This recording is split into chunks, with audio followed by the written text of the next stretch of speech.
Dr. Monika Thakur. She did her PhD in clinical psychology. After completing masters in psychiatric nursing, her area of interest in psycho-oncology. She also did some courses like MBA in healthcare, PG diploma in counseling and family therapy. She had several publications, more than 40 publications. She also published one book and she won several awards. Her primary area of interest is psycho-oncology. She is a independent consultant and researcher. So over to you, Dr. Monika, for your presentation. Thank you very much, Sujit sir. It is a pleasure to be invited for this presentation and to present my thoughts on this international platform. I hope I'm audible to each and everyone. Yeah, you are audible. Okay, sir. I'll share my slide.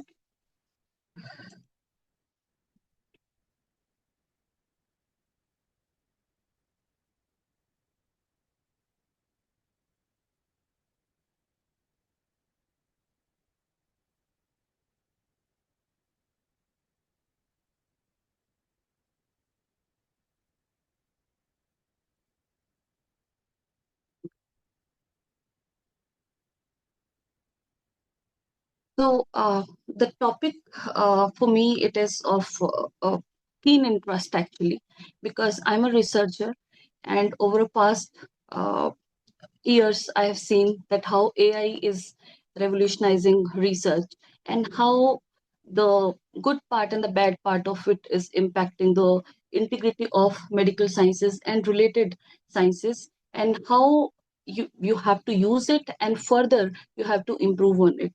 So the topic given to me was AI, and I specifically chose research with it so that we can understand that how we can navigate the epoch of agentic research and synthetic evidence.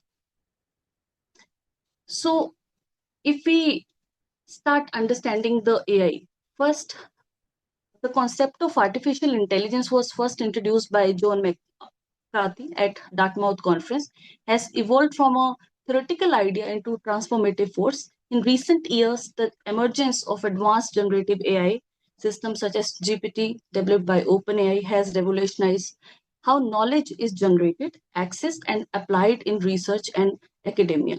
We are moving from a helper to a colleague.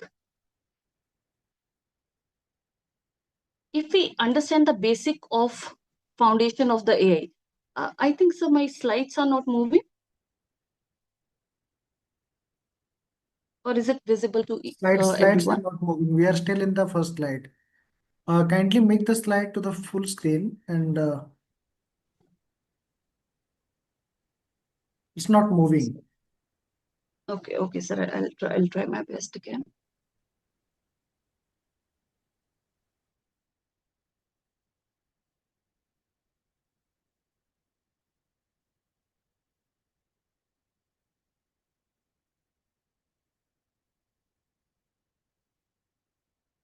Okay.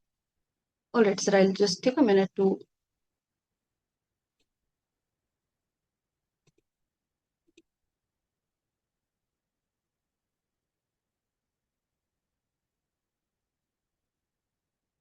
All right. So before going toward the deeper side of it, we have to understand few of the basic word. What is AI? AI is a goal where our work is to make machines smart enough to do human-like tasks, while machine learning is a method. Instead of giving the computer rules and what if of the rules, we give it example like 10,000 photos of a cat and let it learn the patterns itself, so that next time when it sees a cat, it will identify itself. Or just make a computer sees 1,000 pictures of x-rays matching a single disease. Next time it will be identifying the similar pattern and will be producing the diagnostic results. NLP is the natural language processing, the special skills, a specific branch of the AI that focuses on human languages. It is the ear and mouth of the computer, how AI reads our research papers. For example, many of the time when we write notes or we speak with the patient, that time we cannot write each and everything, and most of the time it is messy in nature. So NLP is that branch which listen to us and then make some sense out of that data. LLM is a super librarian, the engine behind all tools like ChatGPT. NLM is basically the common sense of the computer. Now, algorithm is a step-by-step instruction the computer follow to learn from those examples. LLM, as I told you, it's a large language model, a big library, an AI that has read almost the entire internet. It doesn't know things like a human. It just know which word usually comes next because it is trained that way. So if you say the cat sat on the, then the LLM will guess the next word is mat. So you can consider it AI as a trunk of the tree. Machine learning is one branch, and natural language processing is the leaf of it. Now, the newer kind of AI which is present is generative AI, the creator. So previously, as I told, that to NLM we'll give the 1,000 picture of the cats and it will identify which is a cat. But now it has the capacity that it will be able to generate that picture of cat the moment you will give the instruction. Now, AI in research, what it is like a super assistant to us. In research, AI act as a speed reader. For example, human takes 3 months to read 200 scientific paper. AI reads that in 3 seconds and say, here are the 3 or 5 or 10 trends which people are talking about now. There is another term called as hallucination, when the AI sound very confident, but it is actually making up the things because it's just guessing the next word and following the algorithm. Next word is training, the period where the AI reads the library to learn the pattern. And then there's one more word called as feedback. The more you will use AI and the way you will keep on giving the feedback, then based on your feedback, it will keep on training your particular model. And then the kind of person you are, the kind of work you are doing, it will produce similar kind of results because it works very closely on feedback system as well. So ChatGPT and all kind of chatbot, this is not something new or surprising. It, as I told, it was talked a long back, but in a theoretical sense.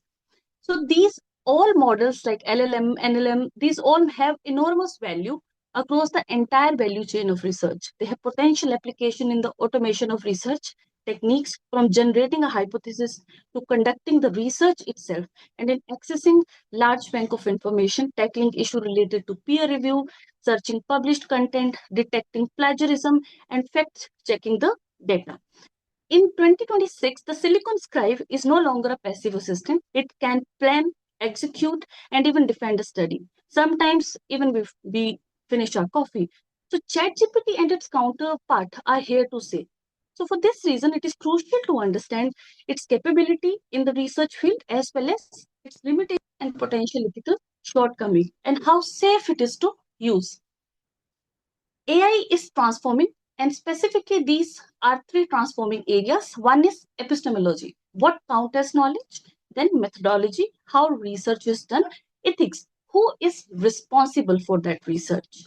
So the Silicon Scribe versus the scientific method, it is the game between these two, whether AI, research integrity, and the future knowledge of the production. Now, the inflection point. So now AI is transforming. It is not what it was used to be in 2022. In 2026, it is completely different. So these three particular parameters have changed. One is that from peripheral tool to central infrastructure. So previously, we were using it as for some or other purpose.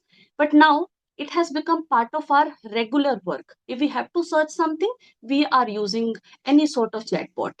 It is now even embedded in the search engine. If you go open the Google, you search anything, previously it will provide you multiple kind of blogs, and you have to go and search for that. But now if you go, there is a AI plugin, you just go for that, and then multiple sort of generated data will come.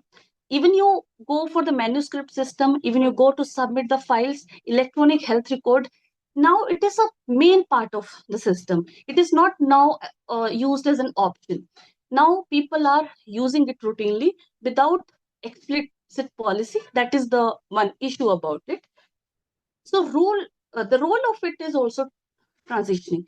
Previously, it was a tool which was helping us in grammar check, spell check, summarization, and some low stake task, which was kind of ethical. Now it has changed from hypothesis suggestion to draft the method of research. So just the meaning of it. So AI is not just shaping the content, but it is changing the form as well. And emerging part is that workflow where AI autonomously will retrieve the literature, propose the experiment, and even suggest the analysis what to do with that. That is agentic AI. So the inflection point is that we are rapidly integrating this particular work into our research workflow, shifting from assistance to decision making.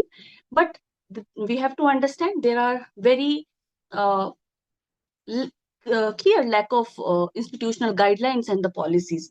So the paradox is the movement, the forces that democratize the quality also industrialize the fraud. The question is why the explosion is happening now? Why too much of use? So there were multiple loophole, multiple scarcities and problems with the system. So to fulfill those gaps, example, data overload was there. Now it is very easy with the help of ChatGPT, Gemini, Perplexity, and so many other research-based apps also are there. We can consolidate that data because in our day-to-day practice, it is very difficult to get time and to dot through multiple data set which is present from multiple years. Second, it is very easily accessible. Any person, whoever he is, wherever the person is sitting, they can easily access it. It's a very powerful tool. You don't need to go to search to books to ask people. Now you can ask the AI app and they will give you the result. The most important part of it is that no code tools. That means any person who doesn't have any understanding of coding, who doesn't have very technical kind of understanding, even those people are able to do the work. They are able to work without having any programming skills. Then democratization is happening. That means previously in the low resource setting where the labs were not that much equipped, the scientific papers was not available. For that we have to either uh, ask the elite labs or get access through one or other things. Now even in those resource poor settings, people can access papers, can access any kind of technology. So that is the upside of it. Downside of it is that by using the same data we are producing fraudulent result as well. Skill access is there. AI open up coding, statistics, and visualization that were previously, required, get kept by technical expertise. So if you see, most of us as a medical researcher, what we faced most difficulty in the research and why I think many of them are not interested in research is the interpretation part specifically was very difficult. Up to data collection, it was easy. But then what meaning it has? People, I think 5 years back, at least in India, we were thinking how to do the regression, what is the meaning of it, what models to make. But now these particular app have removed that barrier. Now any particular practitioner, any person who's interested in research, they have to have the knowledge of their basic science and what they want to do within particular objective, and AI will help you with that. And interdisciplinary boost is also happening with this. So there are collaboration from multiple fields, say oncology with psychiatry with orthopedics, and so on. And now psychiatry is collaborating with AI to work for the precision medicine and so on. AI in the research life cycle where we are using it. So AI is present in each step of research process, starting from the topic selection up to submission to publication. In topic selection, what is the best thing it does and what risk it introduces. So it maps hot topics, identify the gaps, trends from large corpora, but at the same time, it will choose to find a trend rather what is actually important. Then in literature review, the semantic search will be available. It will be clustering the data, summarizing the finding, and citing the graph. But the chances of echo chambers are there. Over reliance on the secondary summaries, and sometimes we miss the nuance or dissenting evidence archives. For example, a single ideology which is running right now, which is popular. Echo chamber means ideology which is working toward a single idea. So those we might be producing when we are using the AI. Data collection, EHR scraping, survey bots simulated by synthetic data generation. But the chances of fabricated data and low fidelity synthetic data set that are also there. In analysis, the as I told you before, that AI does this best work in automatically making the model code generation and diagnostic. But at the same time, if we do not understand what is the science behind that model, why that particular result is coming, and there is no catastrophic kind of change in this, but there are small errors, small changes, which if we miss, then the result will change with a very high speed. In writing now, drafting sections, rewriting, taking a help to polish or to understand that whether my research is good, or take a critic, that is a good side of AI. But at the same time, it can produce hallucinated reference, plausible sounding but incorrect claims, homogenized style. Then in publication nowadays, formatting, journal matching, cover letter, review suggestion, this all is coming. So volume inflation is there, gaming of journal fit, AI generated fake reviews and response are also there. So I can identify pattern linking. Example, sleep disturbances, social media use, and mood changes across large population. Something which is difficult to detect manually. So these kind of large data set, which is difficult for a person without having any kind of collaboration with interdisciplinary field, it is difficult to generate. But when we use AI along with this, then these kind of data can be easily produced. So the exceptionally good part is that it is increasing the efficiency. AI-assisted screening substantially reduced the manual workload, which was the huge part of researcher, not going toward this particular field. Coding and documentation tasks are accelerated, freeing time for the higher level of thinking if used correctly. Now, inclusion and language equity is the very important part, which I feel many of the time my research, your research, and the people who are not from native English countries, their research was used to be good, but just because it is not written in polished English language, then it was used to get rejected. But now AI is helping us bridge that gap, and now that grammar, that sophistication which was supposed to come, that is coming, and so that particular gap we are able to fulfill. Next work which this is doing exceptionally well is handling the complex kind of scale. Multiple kind of research is growing, like genomics, uh, generative models, imaging, multiomics beyond manual analytic capacity. And if we think about this, 10 years back, this work was used to take years and crores of funds to even start this kind of research. But just because now machine learning is there, all kind of AI assistance is available, these kind of work are made easily simple. So clinical deployment show gains in the diagnostic performance as well. If you see, this is not only that I'm talking about it.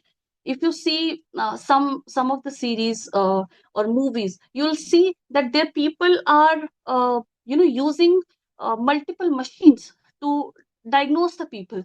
Now question is where we are using it. It is, we can use this in the peripheral field where resources are not there. So one particular doctor who's handling say 100 people per day, Now, with that particular machine, for example, a dental checkup machine, now if the accuracy is 95%, now this person has to just cross check whether it is correct or not. So the work which was used to take 5 to 6 hours, now that will get completed in 30 minutes. So diagnostic improvement is huge with AI research. Standardization of structure is happening. AI can enforce consistent structure, so just reporting checklist. In mental health research, where the data is huge and very large, and specifically I would speak about the qualitative data, and people find it difficult to analyze it. So for those kind of data, what are the underlying factor, what are the biological factor, what are the neurobiological factor which are impacting the any kind of mental health issue? So those kind of issues, those kind of data can be easily consolidated and can be presented to the large audience and for the well-being of the patient ultimately. So AI reduce technical kind of intimidation. So this fluency versus fact. So the collapse of the proxy, this already I told, that poor language and disorganized kind of writing was used to overlook the work of non-English speaker people. But now this particular thing is improving with the help of AI. And with LLM models, even weekly design studies can appear in sophisticated top journal like prose. This is one of the actually negative side, but at least people are using it, and if they use it correctly, then it might help them.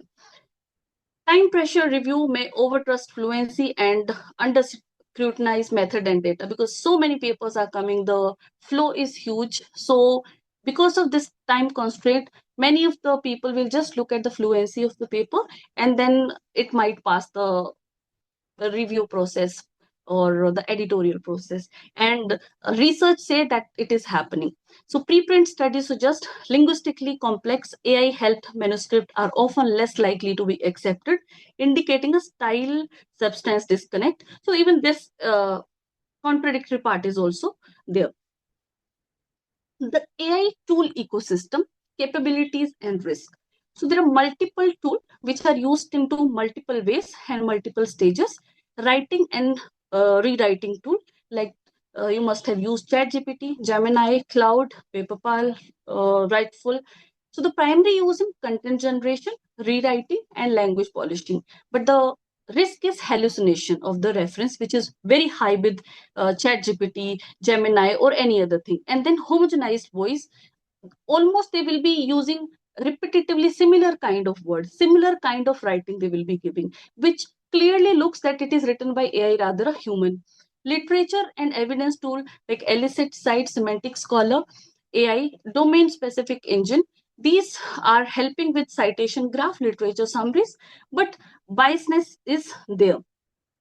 Analysis and coding tools like GitHub, Copilot, Julius-like tools, script writing, data analysis, query generation, visualization, incorrect model specification, sometimes data leakage, flawed statistical output is also given in many of the studies. Detection and integration tool like GPT-0 type detector, plagiarism software, image forensic, data integrity tools, they helps with AI detection and improving the manuscript, but false positive are also there.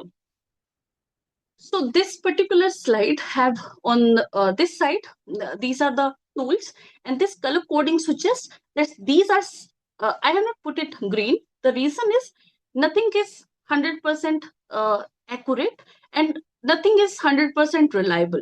Site semantic scholar, these two are slightly comparatively much more reliable. Now this table is made using a different kind of data set based on a type of AI it is using, data source from where it is getting the data, hallucination risk, transparency, reproducibility, ethical use, and academic acceptance, how it is. So with these particular tool, it is slightly more reliable compared to Research Rabbit and Connected Paper. But if you see in the bottom of this particular slide, ChatGPT, Quillbot, these Quillbot, for example, is good with the paraphrasing. But when it comes to its AI use, this particular is comparatively very less reliable kind of tool. So this is the research about AI. Multiple papers have been published in this area. This is one consolidated paper, a systematic review, which shows that where AI is actually helpful and where we can improve it. So 6 core domains were identified by this study: facilitating idea generation and research design, improving content and structuring, supporting literature review and synthesis, enhancing data management and analysis, supporting editing, review, publishing, and assisting in communication, outreach, and ethical compliance. But if you see, look at the pie graph. So there are area to improve. So the most highest improvement is required in communication and ethical compliance, followed by editing, review, publishing, and then content development 23%. Other kind of total becomes to 23%. So this area need more improvement, while these area ChatGPT is helping comparatively much better. Now we have learned about what AI is doing, how it is doing, and also what it is doing exceptionally well. But we also have to look for the other side of AI. What are the deeper concerns? The dark side of AI in research. AI mediated research malpractices and emerging risks to scientific integrity. So the first domain is emerging malpractices, research without research. So traditionally, ghostwriting was present. Somebody else was writing, somebody else was publishing. And then slowly it came to that we were copying and pasting. And then from there, we moved to taking little help from the any AI app, to now human medical writer and statistician contributed with some traceable accountability despite authorship dispute. Now AI mediated authorship is there, and just we have to give a prompt and generate large proportion of text, structure, and reference that no single human has fully conceptualized. So output exists. So whatever data you need, that is existing, but the idea behind it, the input behind it, that is missing. Now we are moving from ghost writing to authorless writing. So as I told you previously, we were writing with help of multiple other things, but author presence was there. But now we are moving toward complete authorless writing. So publisher insists AI cannot be author, only human can take responsibility. Yet AI materially shaped manuscript, blurring the line between tool and the contributor. Now question is accountability. Who will take the accountability? If tomorrow any decision which you have taken based on what AI have suggested, whether AI will go to the court or you as a practitioner will go to the court. So accountability is very blurred and it's not clear, because even the policy doesn't exist. Evolution of plagiarism is also happening. Slowly, plagiarism is also changing its shape and form. So from text to meaning, we are going. So initially, we were doing classic copy-paste plagiarism, and that were easily identified by multiple apps like Turnitin software and many other paraphrasing software were there, and they were identifying. Even their integrity was not very good. They were giving different kind of result, but at least we were able to identify. But now AI-driven paraphrasing and semantic plagiarism reproduction is so high and so well designed that these all traditional paraphrasing app and plagiarism checking app, they are failing to identify whether the content is written by a human or by AI. Example, breast cancer recurrence in young women. That is the primary research. Now, people are writing it as, not people, AI writing it as reappearance of malignant memory tumor in younger female cohort, semantically equivalent but textually distant. And this, I have personally, seen it and faced it. I have published one of my paper with Lancet, and many days back, I saw that in ResearchGate there was one paper which cited my research, and I thought, let me just see it. So when I started reading, the heading was same, the abstract was same, the introduction was same, everything was same. except I think there was some 5% changes with the paraphrasing or something. So I tried to contact the author or something, but it was very difficult. So then I written back to the editor that this is the case, and then I also attached my paper to them. So they, of course, asked the author that this is the claim of the original author, but they are the person who have plagiarized it significantly, nearly 99%. Even not much paraphrasing happened there. The person completely denied that this is not the paper. So then I messaged to the editor that this is the paper which you have published, and this is my paper. You can see, and it is published in Lancet. So then medical editors see that this has matching capacity of 99%. So then they removed it. So the retraction happened after that. So this is something which I have seen myself. And this is happening similar with other colleague of mine who are publishing. And many of us may not be even aware that our paper are getting copy pasted into multiple other journals. So rising AI related misconduct, the global picture we see. So around half of the students in recent survey admit using generative AI in ways that break their institution rules. University across multiple regions of UK, Australia, and others report steep year-on-year increase in AI-linked plagiarism and cheating cases. Some integrity units now review hundreds of AI flagged assessment per semester, often with many confirmed breaches. Policies and detection tools are struggling to keep up, raising concern about fairness and due process. So this is the report which I have translated into a graph of Higher Education Policy Institute survey. This is a consolidated graph of average percentage. In 2024, the AI use was 53%, and by 2025, the AI use has increased to 88%.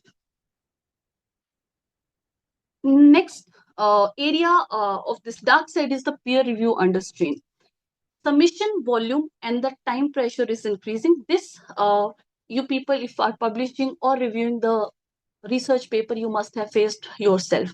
Previously, last year only, I was used to receive maximum in a year 30 paper, but now I am receiving 30 papers to more actually, excluding the fake or spam kind of paper in just a month.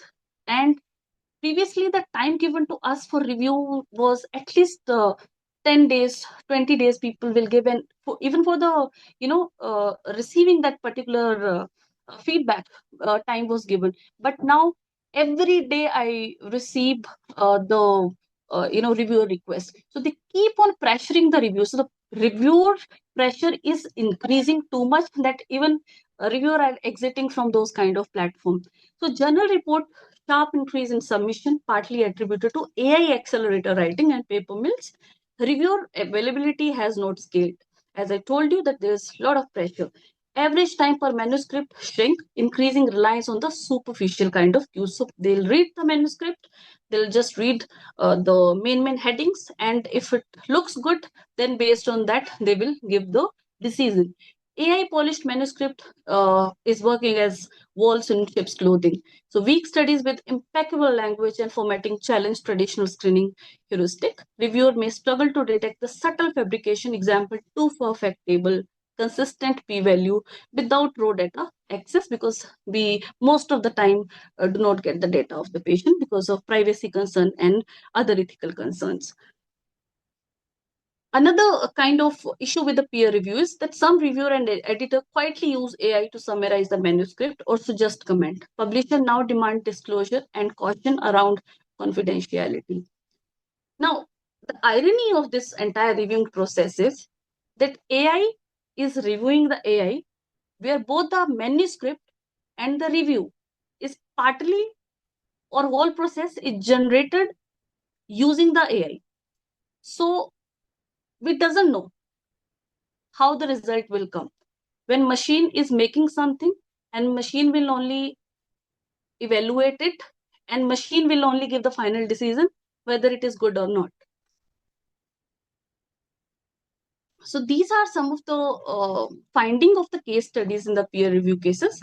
So experiment and case reports show that AI written or AI heavily edited paper can pass initial editorial screening and even peer review if reviewers are unaware. One study of AI-assisted peer review for a major AI conference found that AI-supported reviews systematically gave higher scores and more positive feedback than human-only reviews. There are documented cases where bizarre AI-generated image, example, anatomical diagram with impossible feature appeared in peer-reviewed journal before being publicly ridiculed, and they were eventually retracted. A 24-25 analysis of reviewer perception, great AI with Hunt, shows reviewer often misjudge which manuscript are AI augmented and may over penalize or over trust based on suspicion alone. So ask yourself that how many of you have come across similar kind of paper and practices while citing, reading and reviewing, where you have seen all of these practices. At least I have seen while reviewing it. And I'm not speaking on the basis of a single kind of observation. I'm observing this from past 2 to 3 years. And this particular thing, which is even AI written and which, for example, I have rejected, and I know that it is, I'm sure it is AI written, and I have checked with the software. Later on, I have seen that is being published. So these kind of issues are, lying in the system. So case studies of retraction. This is another dark area. So these are three papers which I've cited, which shows that how retraction is happening across multiple elite scientific journals. So we really don't know which journal to trust and which where to publish actually, and whether research have any kind of accuracy now or not. If I have published 100 paper, whether I'm a actual researcher or AI assisted researcher. So this particular case study, which was showing multiple research studies, have shown why the particular researchers were retracted. So autism dataset published with Springer Nature, 38 papers, no consented ethics was found, and children faces without the permission was published. Lung cancer with Nature, data manipulation was there, 192 citation before the retraction. Rat images, frontiers, impossible anatomy. So it took 3 days for the retraction of it. Retraction detection, multiple LLMs people are identifying, and based on that, they are retracting the papers. So you must have seen similar kind of reading or writing where you find that this doesn't look, human written. So this is the whole soul of the retraction, which I'm going to read. And whatever I have written here, it is not written by me. This all I have taken from journals, news articles, and from the scientific content. Frontier journals, a study was retracted after publishing a clearly AI-generated graphic of a rat with impossible large genital. Elsevier COVID-19 study of 24, a study was retracted after it was revealed that the introduction was written by ChatGPT, including the prompt. Certainly, there is a possible introduction for your topic. So people are even not taking a chance to, remove this particular line. Neurological review, and this is very, difficult to adjust and digest, that majority of retraction are happening from the neurological sciences. The Springer Nature Journal retracted over 100 articles in a single year, many stemming from AI-generated text or improper closure of large language model, because LLM was used in this. Willy Hinby, which is a very famous kind of publisher, Willy retracted more than 11,300 paper related to its specific special issue. And this pattern, which I am observing, majority of the retraction are happening with the special issue because it has a particular guideline, it has a theme given, and people are invited for that. And nowadays, since it is all open access kind of publishing, so they are inviting the authors, and who can afford, they are generating the paper using AI, and they are publishing it. And later, once they are identifying that this is not written by them, then later they are retracting it.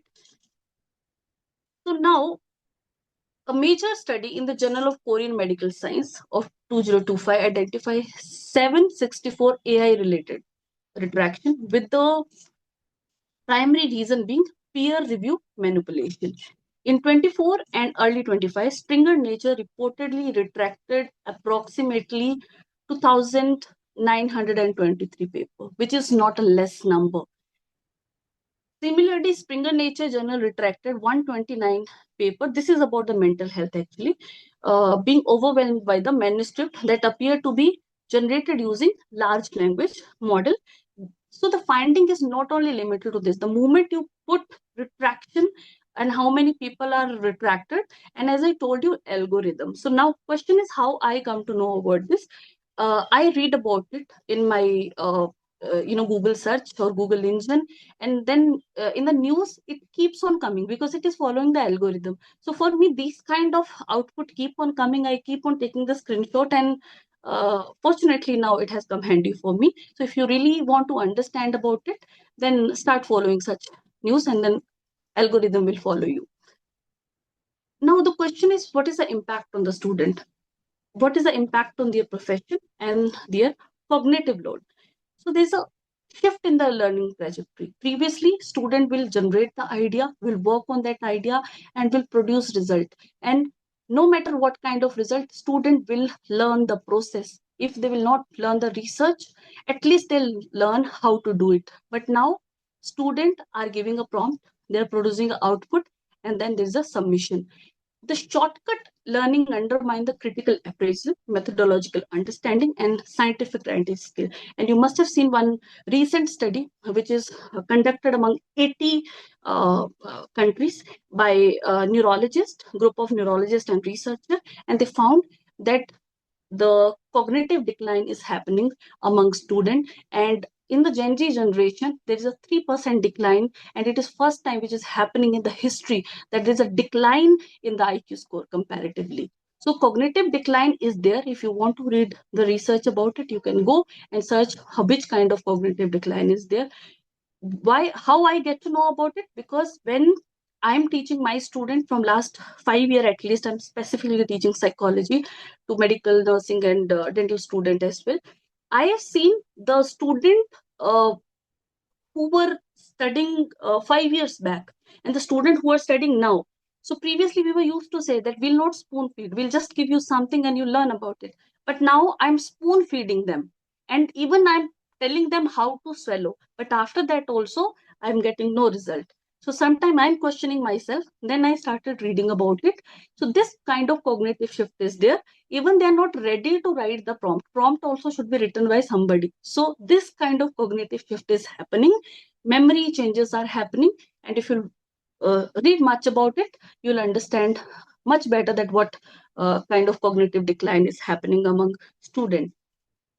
Many university is struggling with what is the fair procedure, because what I've seen that if we are using little kind of AI, for example grammar check, then also sometimes AI will detect the plagiarism. So we doesn't know whether it is a fair use or not fair use, while the people who have heavily used 90% use the AI, those people are passing through it.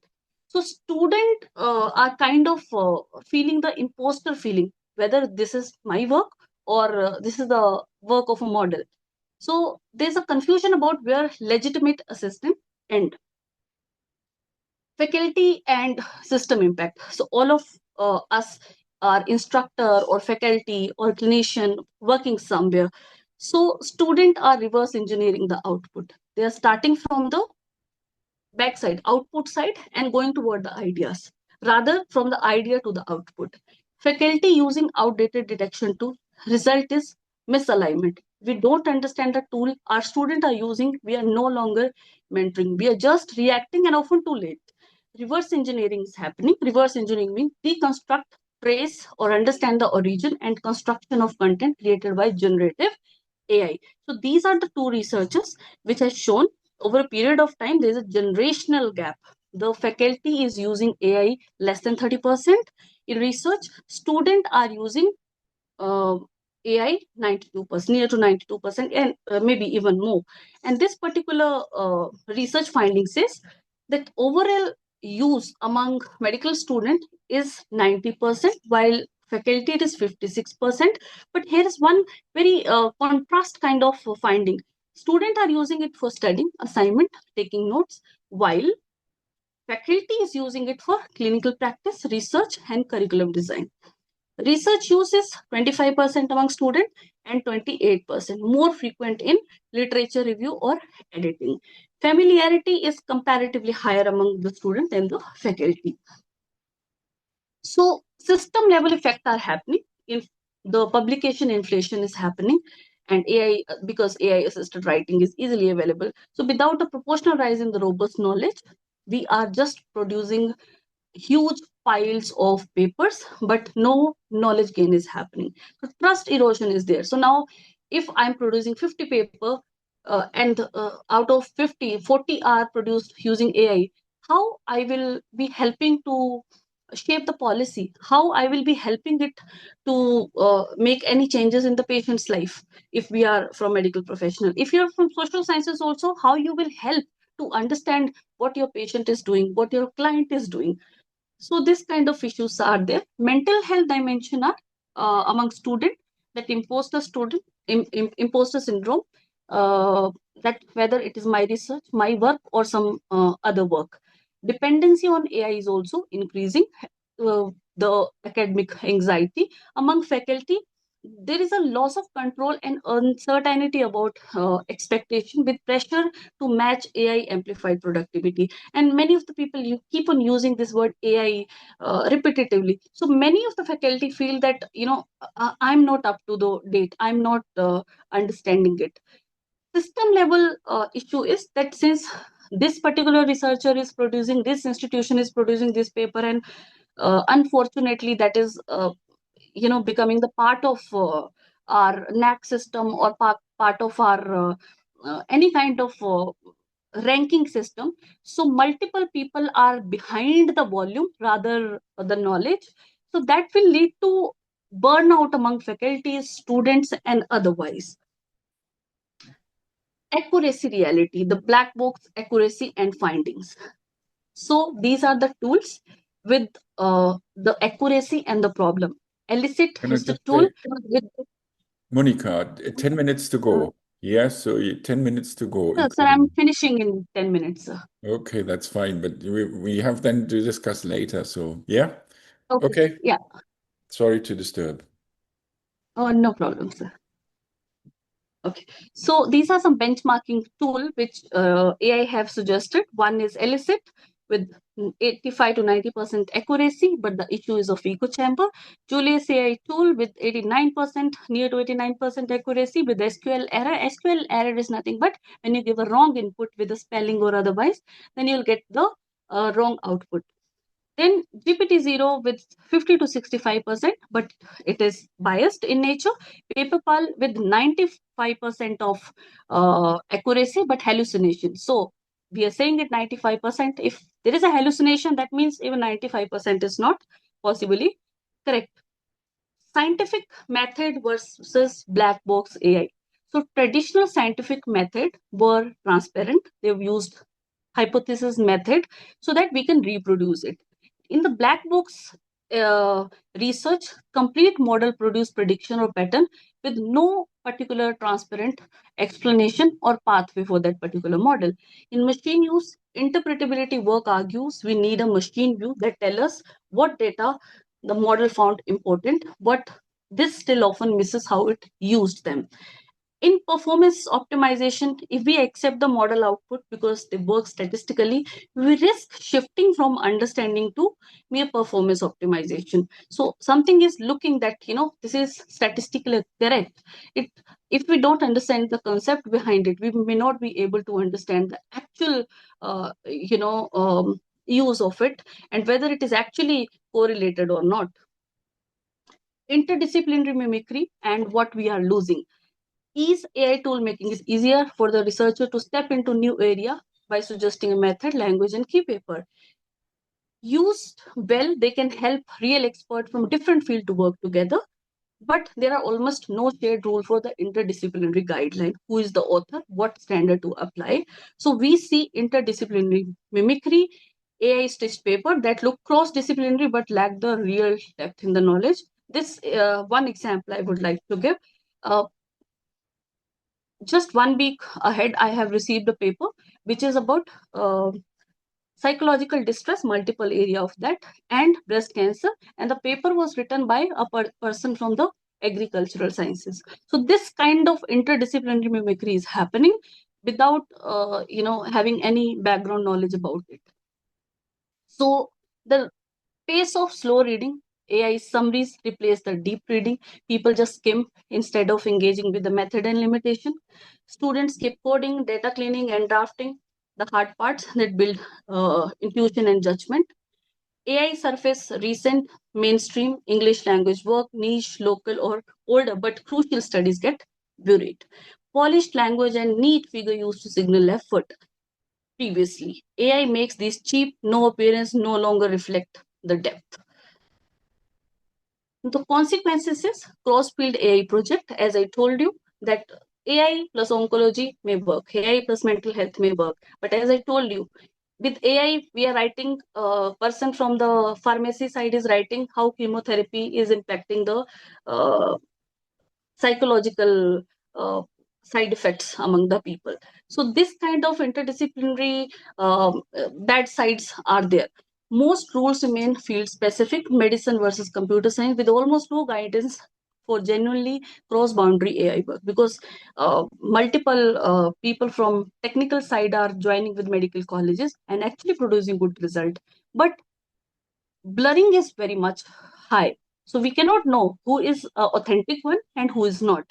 So no common bar for expertise token, add a data scientist authorship and higher risk of black box dependence, because no single PI can audit all the component. Way forward is you see these three zones and identify yourself in which zone you are. In a transparent zone where you are using the clear boundaries for grammar, formatting, and you are verifying line by line whether the result is correct, or in a gray zone where the AI suggests content, method, or literature review you partly understand. And then there is a black box dependence where AI choosing the question, making hypothesis, doing the analysis, generating data, you just curate the output, and no human can audit the full logic chain. So you identify yourself in which zone you are, and based on that, you might try changing yourself. So the next step is agentic AI, the teaser. So the next leap is AI as a colleague, not just a tool.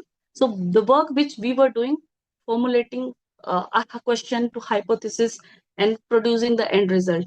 Now the shift is changing. We just have to give a prompt, and even prompt is not required based on your history. AI will take the question, it will plan, it will code, analyze, draft, and then you just give a click that yes, it is right, and then we might move ahead. And it is already happening in a positive way also. It is happening, it's not only a negative way, where multiple chemistry, those sciences, and nuclear sciences, multiple people are already exploring these kind of design and are using it to explore a deeper meaning of the AI and particular science behind that.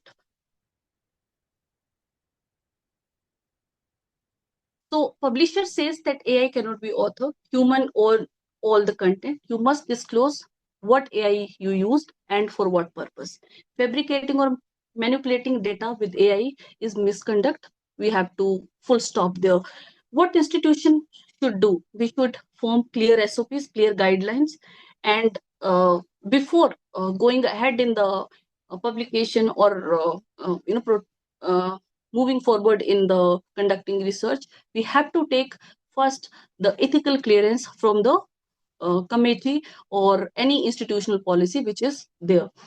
So the accountability is something which is going to become a huge issue in the future. As I told you, that if you are making a wrong result, wrong decision, AI will not go to the court. Court will not, hold the AI accountable. They will be, holding you accountable for that. So make sure that you are checking it. So conclusion of my study is computers are useless. They can only give you answer, given by Pablo Picasso. So the answer to this is you have to know what is the right question and how to ask the right question. Thank you very much for listening carefully and giving me the huge time for your patience. If you like the presentation, I'll take the credit. If not, we'll just blame the AI. Thank you for listening to my and AI's research. So this is a disclaimer. If you have any query, you can email on the following mail IDs of mine. Thank you very much. Thank you, Dr. Monika, for your presentation.